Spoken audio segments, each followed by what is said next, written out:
Hello everyone, I hope you all had fun with Tim yesterday. He took over my Vlogmas for the day, and you know what? It was a nice break for me. I just had to edit the video instead of taking all the video. Today is Thursday, and it's sort of like the end of my in-person work week. So I've had a very slow morning. I just had lunch. I was craving some like cheesy butter noodles, and I have some Bonza brand pasta that like is made with lentils, so there's protein in the pasta. Made that with some broccoli, and yeah, I've just been just kind of doing some admin stuff. Yeah. I thought that I would do a little sweater tour because there's a few sweaters that I have been wearing very consistently throughout Vlogmas, and I've gotten questions about what they are. So if you're new here and you haven't seen like previous podcast episodes, then you don't know what they are. And so I thought I'd give a little story time about each one of those. As always, if you have any questions, please leave them down in the comments. And without further ado, let's talk about some hand knits. First, I was wearing this in a couple videos. So this actual sweater pattern is the Simple Sweater by Tin Can Knits. I think Tin Can Knits is an excellent resource, especially if you're venturing into a new type of project for the first time, or if you're a newer knitter. What I mean is if you're knitting your first sweater, they have the flax sweater. If you're knitting your first pair of socks, they have, I think it's called the rye socks. And they're just like a really great gateway into patterns. So this was sweater that came out of theirs, I guess a couple years ago now. I think this sweater is a couple years old, and it's a circular yoke. So you can see all the increases are like in a half circle for the top. And you can see all of these different stripes. That is because I knit this as part of my D20 knit along.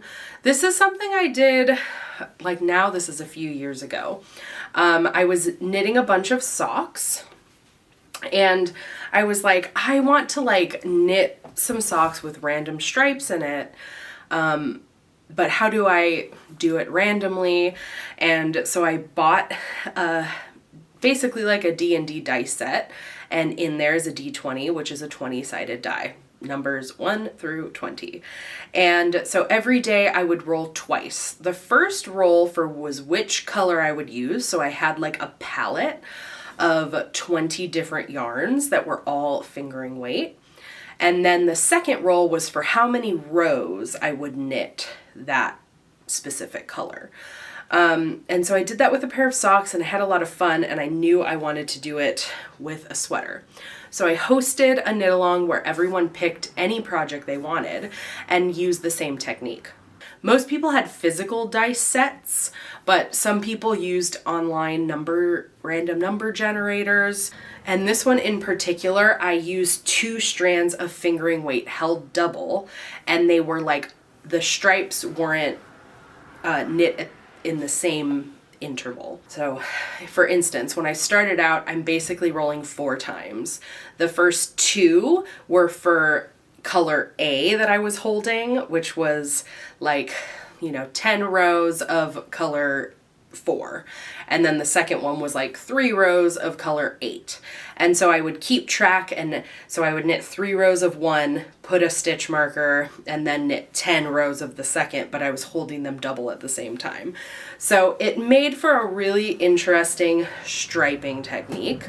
I did decide to do the ribbing, all consistently, and I feel like my colors like go really well together, but it's a really fun sweater. It's not my like all-time go-to with the fit. I feel like the sleeves are a little loose, but it's very, it's like sweatshirty. It's very heavy and drapey.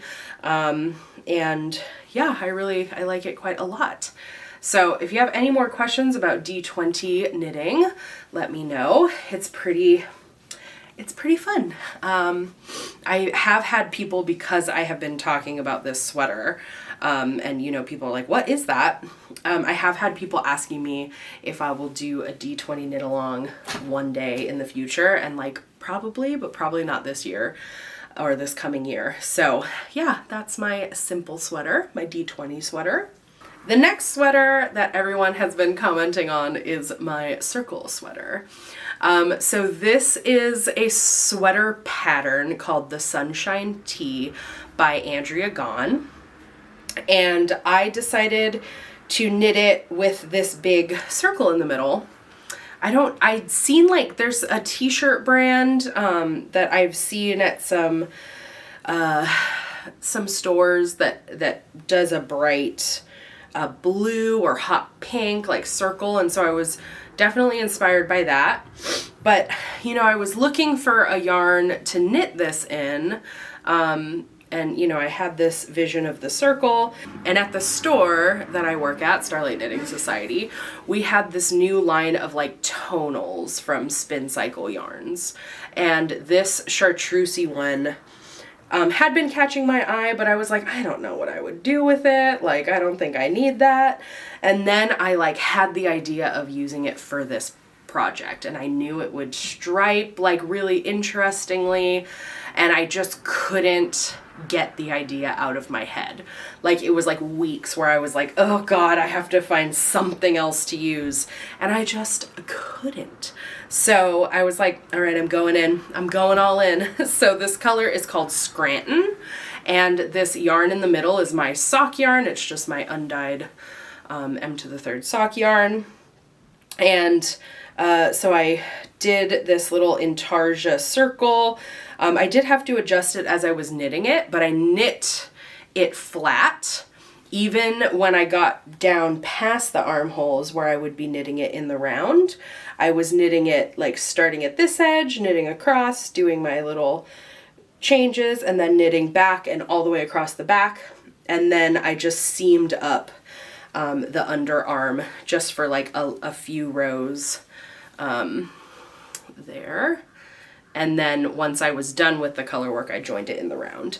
So this sweater, I think, fits me really, really well. I love the fit of it. I really like all the finishing details. Andrea did a great job with it. And yeah, I wear it a lot. It needs a little bit of a de-pill, I'm noticing. But the color is amazing. It's very striking to have that circle. I get compliments on it every time I wear it.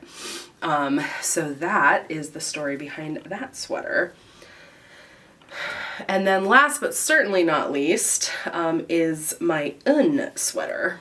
So this is an oversized sweater with a side split, and it is held double with mohair, so it's very, very soft and cozy. I knit it in Knitting for Olive Heavy Merino, which is like a worsted, in the color Blood Orange, and then I held it double with Ritual Dyes mohair silk in their color Jewel Weed, which worked very well together.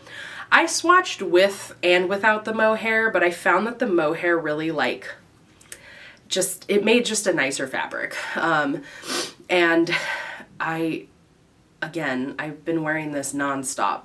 It's so easy to pull on just when I'm cold sitting on the couch, when we're going out and I want to look a little bit more dressed up. This is another one I get compliments on, partially because of the color, but also I think where that like side split hits works really well for me. I have actually been thinking about making another one of these because it has just become my all-time go-to, I would say.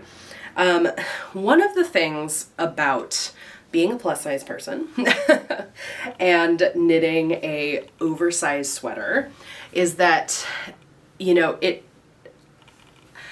can go to just looking like it doesn't fit.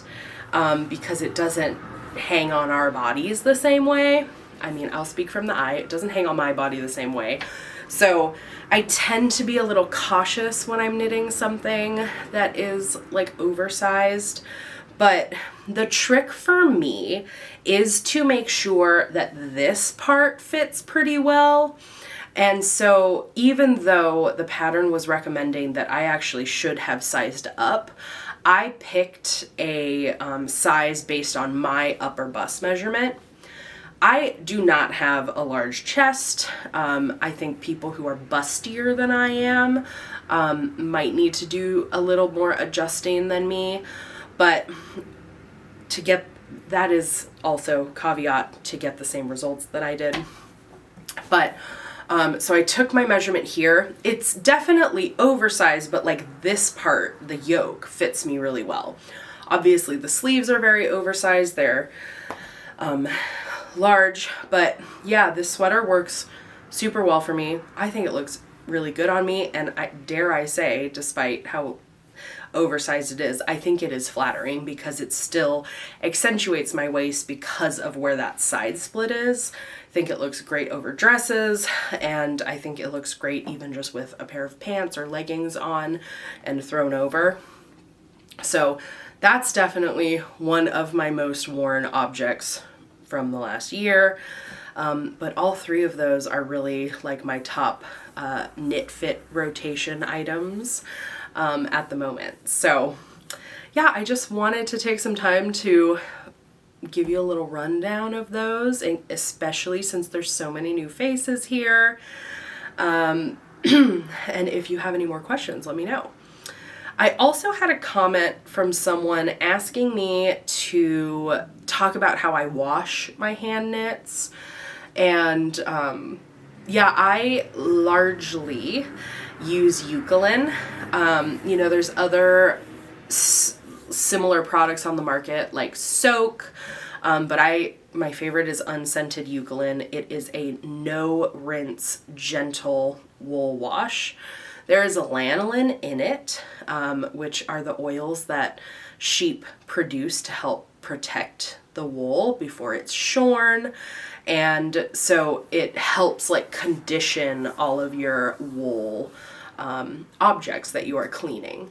So for accessories, like hats, I would also include socks in here with that, but socks are a little different. But let's just say like accessories, fingerless gloves, hats, shawls, and scarves. What I will do is I will fill my top loading washing machine or a sink up with water. I add the appropriate amount of Eucalyptus, and then I put all of my knit objects in them. And usually for those, that is enough. You let it sit for 15 minutes, and then I run it through like a spin cycle just to get as much of the excess water out as possible. And then I lay them flat or lay them on my folding clothing rack to dry. If it is a shawl or something lacy that needs to be re-blocked, then I will block it. But for the most part, I don't block things after the initial time. It's pretty rare for the types of things that I knit that I would re-block it. For socks, I do that very similarly, but sometimes I need to do a couple cycles if the water is very dirty. Kay and I wear our socks a lot, and we're pretty hard on them. So yeah, if the water comes back dirty a couple of times, I'll just do it over and over. I also really like Tuft Woolen's sock soap bars. So it's kind of the same thing as Eucalyptus, but you can actually take your sock, and if it's really dirty, you can like rub it to clean it better. So on really hard cases, I'll do that, especially if it's a superwash nylon sock base. But for the most part, I can put it in the machine, fill it up with water, and then spin it out after a couple, and with the Eucalyptus, and sort of rinse and repeat. And then with sweaters, it's the same thing. For those, sometimes I will put them in a lingerie bag. I get them at like Daiso, which is like Japanese kind of dollar store. It's a little more expensive than a dollar store, but they sell like a bunch of different sizes of lingerie bags. I also use that for like dyeing raw wool. And same process, put them in water, let it soak with the eucalyptus. If I have stubborn odors or stains, I can go in and put the eucalyptus on that directly and kind of agitate it just a little bit. We don't want anything to felt too bad. So you're like spot treating it and then running it through the same process and then laying it out to dry. So yeah, I think it feels, if you're not used to it, like a commitment, but for us, I guess, it's not too big of a difference because our machine, it's just like part of the process. When we go down to do laundry, we add that to the list, and yeah, that's it. I also just real quick, one more thing, wanted to show you the progress on my Guthrie hat. So I am pretty close. I am going to actually try, let's see. Yeah, the lighting, not great for showing the colors, but I'm going to try and finish this tonight. The fabric feels really good. I think it's really cute. And I don't have very much left to do. So excited about that. I also had the idea to knit a pair of the High Desert socks, which is a Lindsay Fowler / Larkspur Knits DK weight pattern for socks. It's the pattern that I teach in my beginning sock class. It's on a size 3 or 5 needle. I think it's a 3. And it's just really pretty. I'll pop a picture right here. And I think what I'm going to do is I'm going to challenge myself to knit a full pair over the weekend and document that for weekend Vlogmas. Yeah. What do you think about that? Would you come along for that ride? Let me know. I think I will also take Saturday off of vlogging. That felt really nice last week. So I will probably hit you on Monday morning with a full weekend Vlogmas catch up.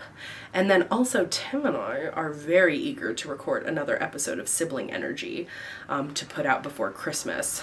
We have a lot of things we want to talk about, so keep that in mind. We're trying to figure out our schedules for next week to see when and if we could do it. But if you have anything you would like us to sibling order that is Christmas related, leave it in the comments and we'll add it to our agenda. So I think that's it from me for right now. I'm gonna go see, I think I have to go to my mom's house to pick something up. But I don't really have anything else on the docket for today. I think we're gonna make just like boxed mac and cheese and some beef and peas for dinner. Yeah, if you've watched past Vlogmases, I've always cooked a lot, but I just haven't been feeling very inspired. So yeah, I've just been putting together a lot of like quick meals. So we're fed. So, you know, it's fine. We're getting our veggies in. Those are the important things. So, okay. Let's go chill and knit a little bit, and I'll talk to you later today.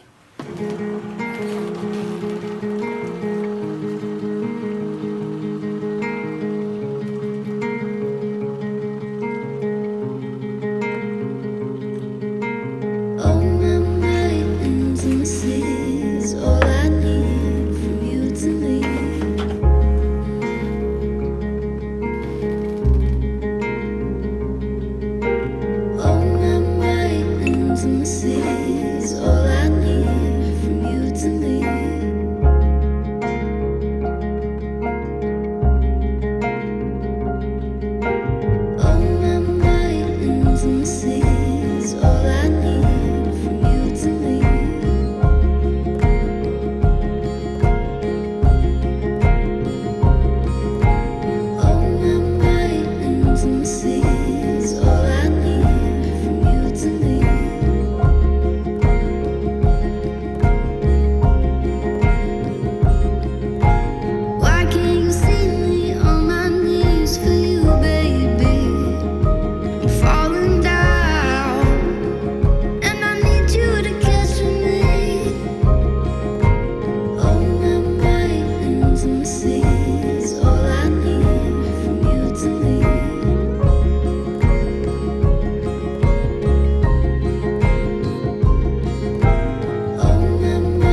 guys, look what my mom did to her fridge. First flake of snow. A Christmas fridge! It comes to say that Christmas is on its merry way. And for every single child, Oh my god, it's so much there's brighter. a gift on Santa's sleigh.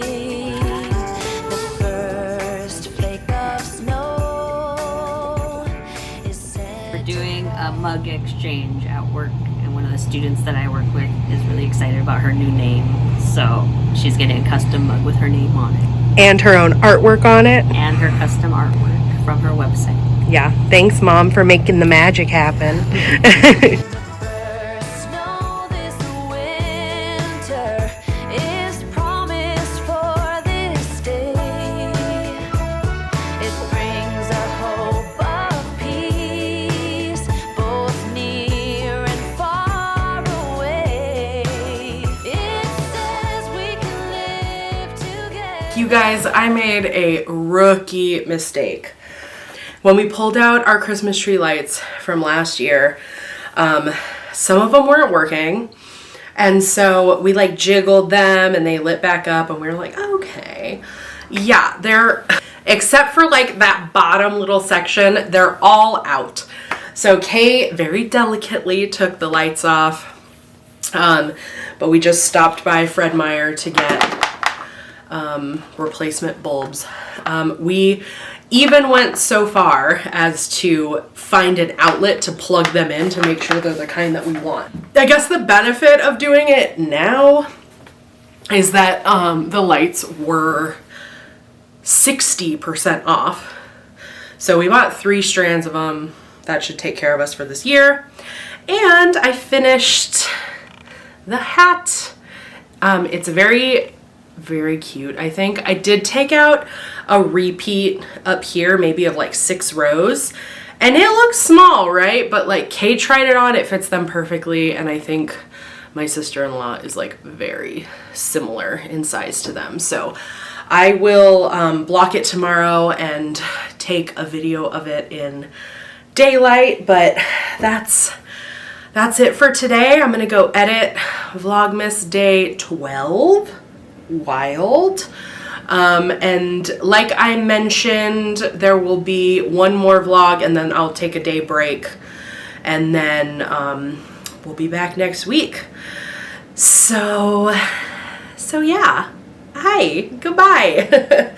We also picked up some eggnog, so I am going to pour myself a little cup of eggnog with a little bit of bourbon in it, and that's gonna keep me company while I edit. So, getting in the mood. Okay, see you tomorrow. Bye.